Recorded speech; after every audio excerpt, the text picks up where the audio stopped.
Sicer do konca redakcije še nismo pridobili morebitne odločitve Ustavnega sodišča, ki je na pobudo rektorja Tičarja na današnji seji odločalo o ustavnosti 11. člena Zakona o ukrepih na področju plač in drugih stroškov dela za leto 2016 in drugih ukrepih v javnem sektorju, ter 9. in 12. člena Zakona o ukrepih na področju plač in drugih stroškov dela za leto 2017 in drugih ukrepih v javnem sektorju, vendar je sporočilo Ministrstva za izobraževanje, znanost in šport več kot jasno.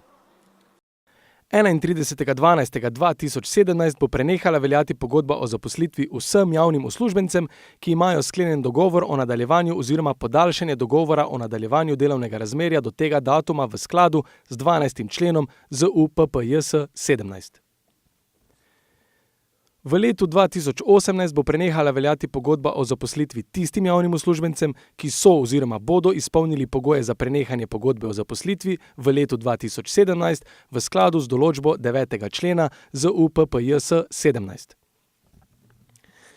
Rektor dr. Igor Tičar je torej izpolnil pogoje za upokojitev in pravico do starostne pokojnine že v letu 2016, kar pomeni, da mu na podlagi sklenjenega dogovora o nadaljevanju delovnega razmerja, ki se izteče 31.12.2017, preneha delovno razmerje ne zgolj za delovno mesto rektor, pač pa tudi za delovno mesto visokošolski učitelj, ki ga je rektor pred nastopom mirovanja oziroma izvolitvijo v funkcijo rektorja opravljal v nazivu rednega profesorja. Do problematike se je opredelilo tudi Ministrstvo za javno upravo, ki pravi, da trenutno ni veljavnega zakona, ki bi predstavljal pravno podlago za podaljšanje sklenjenih dogovorov v leto 2018. Temu pritrjuje tudi Vrhovno sodišče.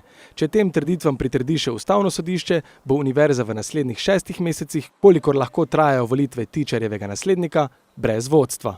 Jaz verjamem, da moramo najti nekakšno rešitev, če bi se vse te hipoteze zgodile, tako kot ste navedli, da bi bila univerza v Mariboru še naprej operativna.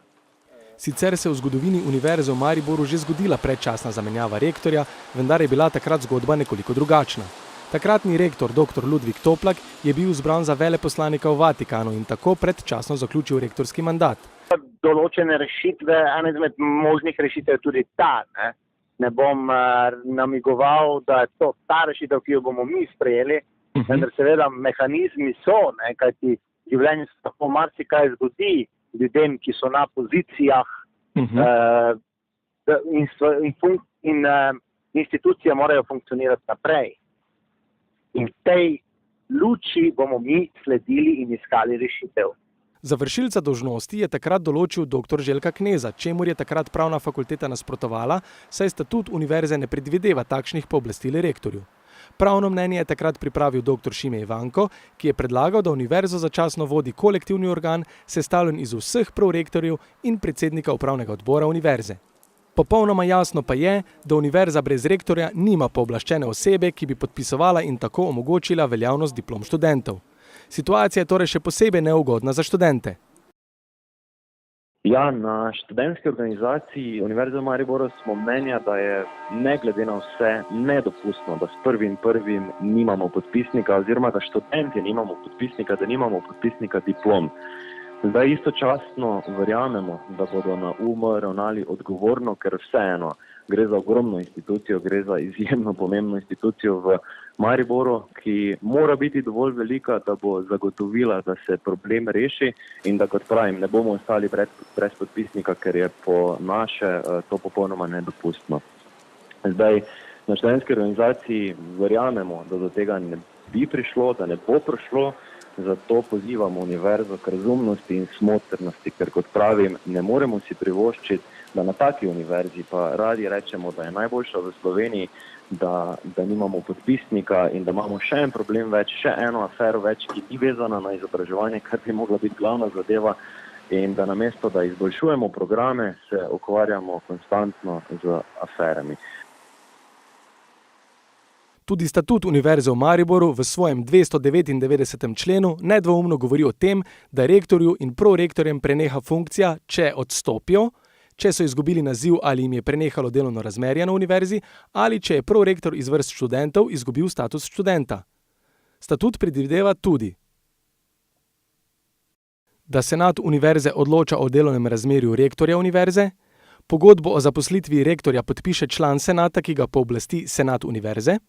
V primeru odsotnosti rektorja daljše od 3 mesecev ali v primeru trajne nezmožnosti rektorja najstarejši prorektor nemudoma skliče in vodi sejo senata univerze, na kateri se ugotovi, da je rektorju prenehal mandat in se razpišejo volitve novega rektorja univerze. Seje senata univerze sklicuje in vodi rektor univerze, ki tudi skrbi za izvrševanje sprejetih sklepov. Posameznemu predstavniku lahko predčasno preneha mandat v upravnem odboru, če mu preneha delovno razmerje na univerzi na članici, katere predstavnik je bil v času izvolitve. Upravni odbor univerze odloča o zahtevah materialne narave in skrbi za nemoteno materialno poslovanje univerze in njenih članic, zlasti pa s splošnim aktom univerze določi postopke in druga vprašanja v zvezi z volitvami v organe univerze skupaj s senatom univerze v enakem besedilu, razen za študentski svet univerze, kjer se upošteva 286. člen statuta Univerze v Mariboru. Senat bi torej moral ugotoviti, da rektorju preneha delovno razmerje s 1.1.2018 in najstarejši senator bi mu moral izdati odločbo. Rektor pa bi skladno s statutom moral poskrbeti za izvršitev sklepa strani strokovnih služb oziroma jih pri tem ne ovirati ter sprejeti sklep o razpisu volitev, ker je manj kot 6 mesecev do poteka mandata rektorja. Žal pred kamero vnovič nismo uspeli dobiti nikogar iz univerze. Jasno pa je, če še ustavno sodišče pritrdi ministrstvoma in vrhovnemu sodišču, potem je šlo v primeru Tičar za prekoračitev pooblastil ali vsaj neizvajanje pooblastil in nalog senata, ki mu jih narekuje statut univerze.